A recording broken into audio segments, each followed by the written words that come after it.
guys, it's King Mark review for the final Chucky review. As you guys know, all throughout the week, Adam Haskell and I have been talking about all of the Chucky films, and now, my friends, it has finally led up to this, and that, of course, being the newest Chucky movie, for now at least, that, of course, being Cult of Chucky.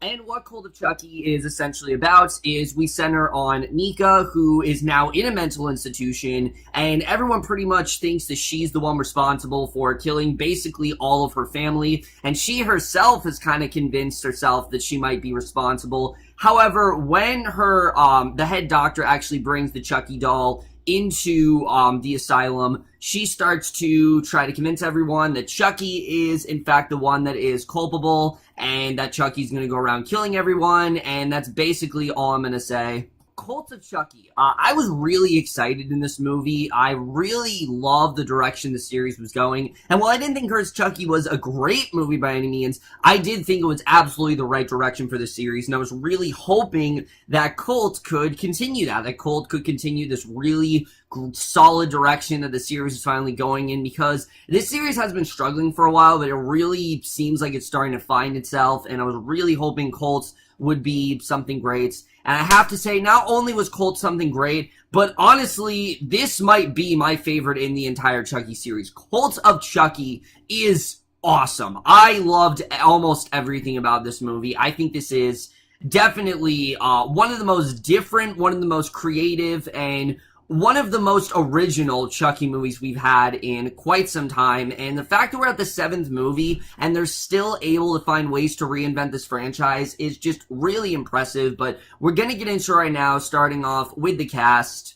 And just like I've said throughout all these reviews, one of the things that these Chucky movies do very well is they do have really good casts. However, they haven't always had the most interesting characters, and for me, this is my favorite cast yet. I think everyone was fantastic here. Let's first talk about Fiona Dourif as Nika. I loved her in Curse, but I think I loved her even more in Cult, because she is going through quite a lot in this movie. She's in a position where everyone thinks that she is this killer. There are points in the movie where she's even convinced herself that she might possibly be a killer, but she knows very well that, no, it is definitely Chucky who is the one that did it. She's trying to convince everyone that she's not crazy, and I really did love seeing her go through that. You know, everyone thinks that she might have problems, and she keeps finding herself getting caught in these situations, but she really did an incredible job here. There's a lot of stuff she has to go through in this movie, and especially towards the end. I'm not going to spoil it, but there's a certain direction her character goes in, and it was just extremely impressive. Fiona Dourif is just fantastic in this role. You can tell that they are really trying to make her the main focus of this franchise, and after this movie, she is absolutely deserving of that honor, because she is fantastic. Not just because she's the daughter of Brad Dourif, but as a whole, she really is an amazing actress, and she really does prove herself to be one here. And then Michael Therriault as Dr. Foley. This is a very interesting character. He is kind of like the head doctor out of everything. And his scenes with Nika are among the best of the entire film. You can tell that they have a very strange relationship, very shady. He's a very shady doctor, but he really does a great job with being this very creepy. But at first, he's, you know, a very understanding doctor. You can kind of see where he's come from. But you know there's definitely some sort of creepy thing that he's hiding. And I really thought he did a great job here. I thought he definitely was very good in this film. I really did like his character. And like I said, their relationship as well, I definitely really did enjoy. And then Adam Hurtig, as this character of Malcolm, is a very complex character, because Nika meets him early on in the film. She thinks his name is Michael. Well, this character actually has a split personality. He has all these different sort of people in his head, and it's not easy for an actor to do that. It requires a lot out of an actor, and he really was up for the task. I compare it to James McAvoy in Split. This isn't nearly on that level, but he still did a great job here. It's very hard to play different characters, let alone it's hard to just act as one character, but Hurtig really went for it. He really went all out with this role, and there's one scene towards the end of the movie where I honestly was almost in tears. He really did a great job. I loved what Adam Hurtig did in this film. He was fantastic, and as well, he really did bring a character that could have been very one-dimensional, that actually gave him a lot more layers, and that's something I really did love about mostly all the characters in this film. But of course, we have to talk about the one that I know everyone really wants me to talk about. That, of course, being Alex Vincent returns to the series as Andy. And look, I'll say this. He's not in this movie a lot, but in my opinion, he's in it just enough. He is out for blood in this movie. He's got a beard. He's doing all this weird, very torturous stuff to Chucky, as we saw in Curse. And I can't say too much about his character, but the way that he does get involved here, I thought was definitely very well done. You can tell that he is very eager to end this whole thing, to finally end Chucky's reign of terror, and especially the way he goes in the series. I think we're definitely going to see a lot more of him in the next several films. I think he definitely did a really great job here. I'm so happy that they were able to get him back. Like, it's just honestly really cool that Alex Vincent was actually able to come back to the series after so many years. And if any of you are worried that he has lost his touch as an actor, I really don't think he did. Maybe he's not the greatest actor in the world, but he really did a great job here. He's really come a long way. And you can really see the damage that Chucky has done to Andy. He is going through a lot of changes in this movie, a lot of psychological damage, and he really is very fucked up, and you can understand that because of kind of what Chucky's done, but he really did a great job. I loved Alex Vincent in this movie. Like I said, not in as much as you think, but he still is in it just enough, in my personal opinion.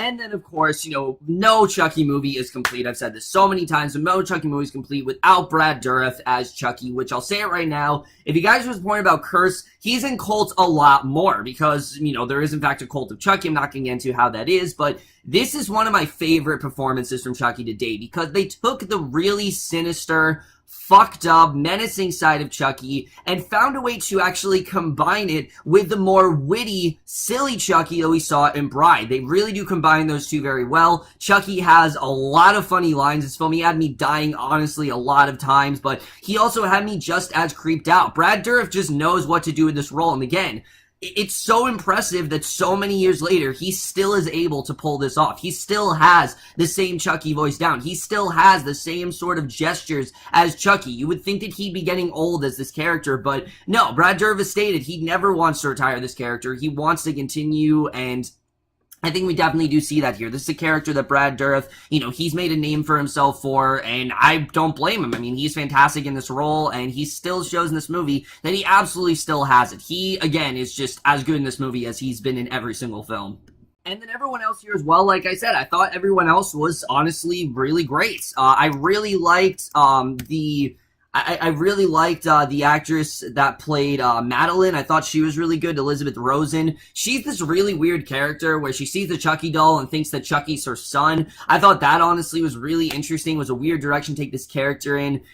The one actress I wasn't a huge fan of was Grace Lynn Kunn as this character of Claire. Now, the character I couldn't stand. We'll get into the character in a little bit, but she really wasn't the strongest actress. She was really overdoing it for me. And everyone else was really so great. I'm willing to overlook it, but she really was not that great. And then Jennifer Tilly.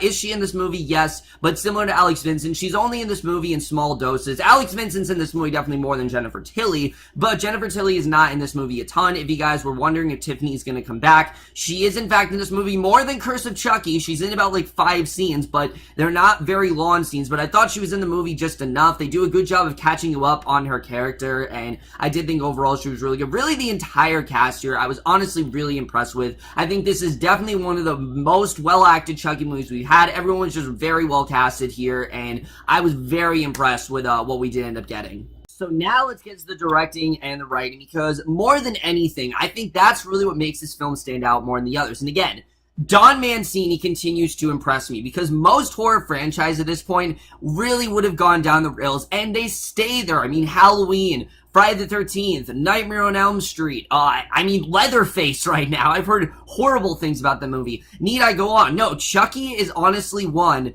that has found a way to pull itself out of the rubble and actually get significantly better and more creative as they go on. And I don't know how Don Mancini's been able to do it, but this is the most different Chucky movie I think we've had. It's so psychological. It's very fucked up at times. It feels like you're on drugs sometime, and he just directed this to perfection. You really do feel like you're trapped in that mental asylum with them. You really get that uneasy feeling, and I really love what Don Mancini did here. He just did an incredible job directing this movie, and I thought that his directing was definitely on point here. The writing as well, I really loved this film, because yes, you do have a lot of the same cliches of, oh, they don't believe Nika, but the difference is here, it's in a mental asylum setting, and because of that, it really does change a lot of the focus, and it really makes you think, okay, are they really crazy? Should they really be believing Nika? You know, all that kind of stuff. There's a lot more that this movie does go into psychologically, and that's something I definitely really did enjoy. And like I said, I thought the characters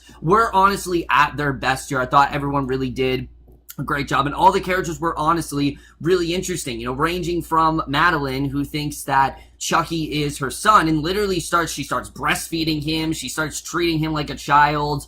You know, you got Malcolm, who thinks that he's all these different personalities, and then you have Claire, and Claire as a character, I really was not a fan of. I honestly thought she was kind of annoying. She, throughout the whole movie, thinks that Nika is the one responsible, and she keeps going on and on, but oh, it's Nika. Nika's the one responsible for this. You know, you can't listen to a word she says, and she honestly just drove me nuts, and luckily, she's not in the film for too long, I'll say that. I'm not going to say why, but she, I thought, wasn't that great, honestly, out of everyone. She was, like, the weakest link in this cast, so she definitely is one of my bigger complaints. My only other complaint with this movie is there is a sex scene that goes on early on in the film, and I found it to be really unnecessary. I didn't really understand why they decided to go in that direction. It just, the scene didn't seem like it was going to that at all. It didn't seem like it was called for, and really, when you go back from it, it doesn't really have much of an impact on the overall film, so it really didn't work for me.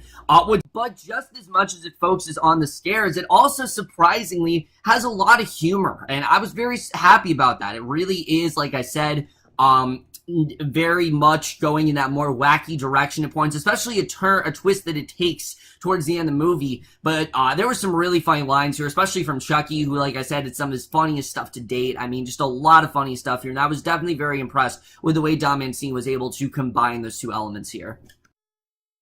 What did work for me is the idea of the cult. The idea that Chucky does create this cult, I thought actually worked really well. A lot of people have said that it doesn't make a lot of sense, but I thought there was actually really good reasoning for it. I'm going to get into that with the spoilers, but I thought there actually was really good reasoning here. I thought it was honestly really creative and different what they did end up doing, and there's a lot of reveals in this movie. This movie, similar to Blade Runner 2049, is focused on the element of surprise. There's a lot of surprises in this movie. There's a lot of things I don't want to tell you guys about because I don't want to spoil it. This really is, I've talked to you about this before, this very much does feel like a high-budget Chucky fan film. There are a lot of things in here that I think you've always wanted to see, and you're definitely going to get to see it in this movie, and I thought that was honestly really creative. The cinematography here, in my opinion, this might have the best cinematography out of any of the Chucky movies so far. It's so well lit.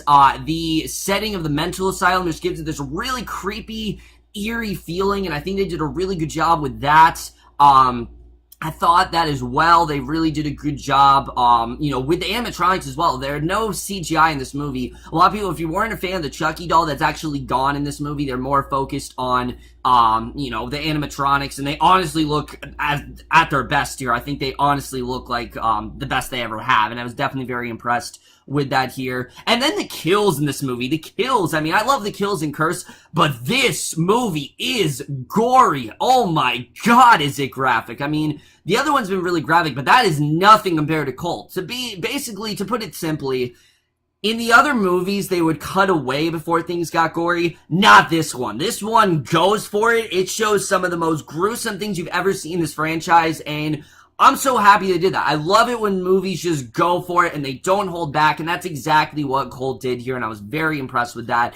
The score here, this is easily my favorite, probably right next to the first one. This is my favorite score of the franchise. I thought it was just perfect. It perfectly captured the urgency. It perfectly captured the you know, again, the mental setting. I thought that was definitely very well done. I gave you that eerie feeling. It was epic. I loved everything about the score, honestly. And the opening credits as well. They really need to start adding opening credits just like that. I know they've done it for every film, but I want to see like it's done here, because these are my favorite opening credits of the entire series. Honestly, I love them. And then the editing of this movie really flew by for me. I did not think that it was too short or too long. It's the perfect length. I think that it really did fly by, and in my opinion, it really does have instant rewatchability. I was just very impressed with the way this movie did turn out, and again, I was just very impressed with the length here. But now, guys, I do want to get into spoilers, because there are major spoilers in this film. There's a big twist that happens at the very end that I definitely do want to talk about, so we're just going to jump into it right now. First of all, the reasoning behind Chucky creating the cult, for me, I thought it made sense. It made sense that, you know, he was able to go online, practice some voodoo magic, and now he's a little more advanced. He's able to find a way to summon his power and get other dolls to come to life, and now they're all sort of working together. I think it does make sense. You know, Chucky really is stepping it up, and it makes sense. I mean, Chucky's been defeated so many times, and now he really is one step ahead. He's thinking about, all right, I'm probably going to be defeated again. I'm probably going to be killed. Let's find a way so that way I can't die. I can always find a way to come back. I can always have someone to back me up. And I thought it was very smart the way Chucky did that. And the way that all of them had different personalities, I just thought was really cool. I love that the one that had the shaved head was really dumb. I like that the one who had no arm, thought that he was really common. Just a lot of really, they really did have a lot of fun when it came to this cult, and it worked very well for me. But then, of course, there is the ending, because we do get to Nika here, and throughout the whole movie, you know, you can tell she's eager to tell people that, oh, Chucky is alive, but no one's really believing her.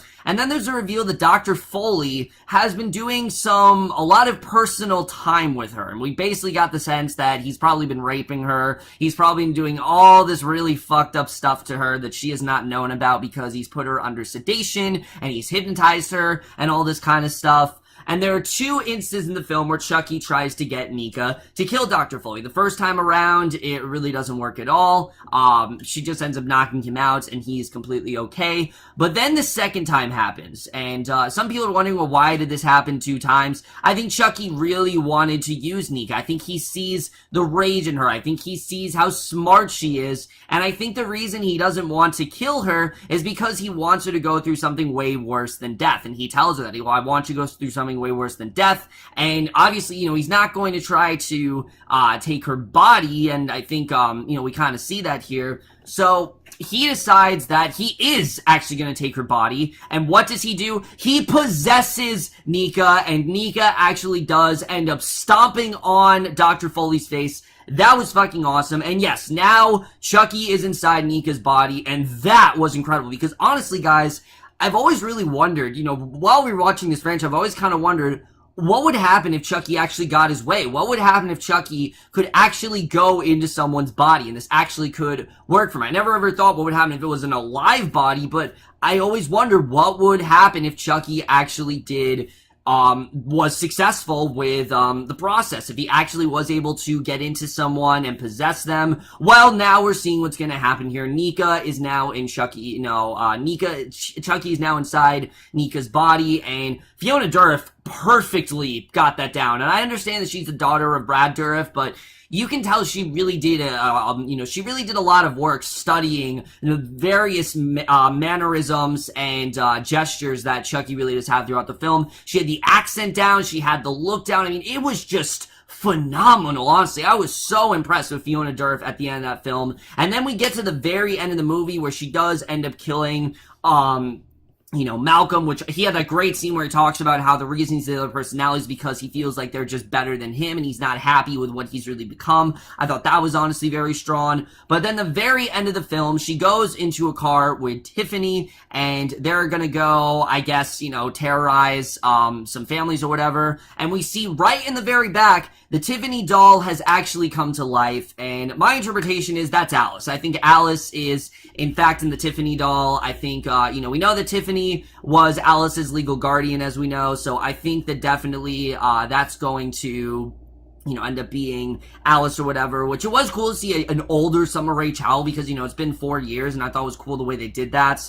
But that was an awesome ending. But then we get to the post-credit scene. The post-credit scene, I thought was even better than it was in Curse, where basically we see at the very end of the film, we see Chucky's severed head, you know, the one that Andy's been torturing throughout the film, and we see it is none other than Kyle. Yes, Kyle has been sent to torture the head, and I'm guessing that her and Andy are going to team up to try to take down Chucky and destroy all these various Chucky dolls, and that is how this movie ends. I was just very impressed with the way that ended, and again, I'm not upset we didn't get a lot of Andy, because I think we're going to get a lot more of him in these other movies. I think we're going to have at least 3 or 4 more, and I think Andy's going to be, you know, his role is going to increase more and more throughout it, and I do think he's going to end up being in this series more as it goes on. I think it made sense why we didn't get a lot of him. This was really just a reintroduction to his character. It was reiterating the fact that he wants to bring down Chucky, and I think he's realizing that he can't do it alone. He needs to call in Kyle, and they need to see him together to take down Chucky, and I'm really looking forward to seeing the way that does go down. These are some of the best twists, I think, in Chucky history, especially the fact that Nico went into Chucky's body. I've always thought that happening was just such a damn good twist,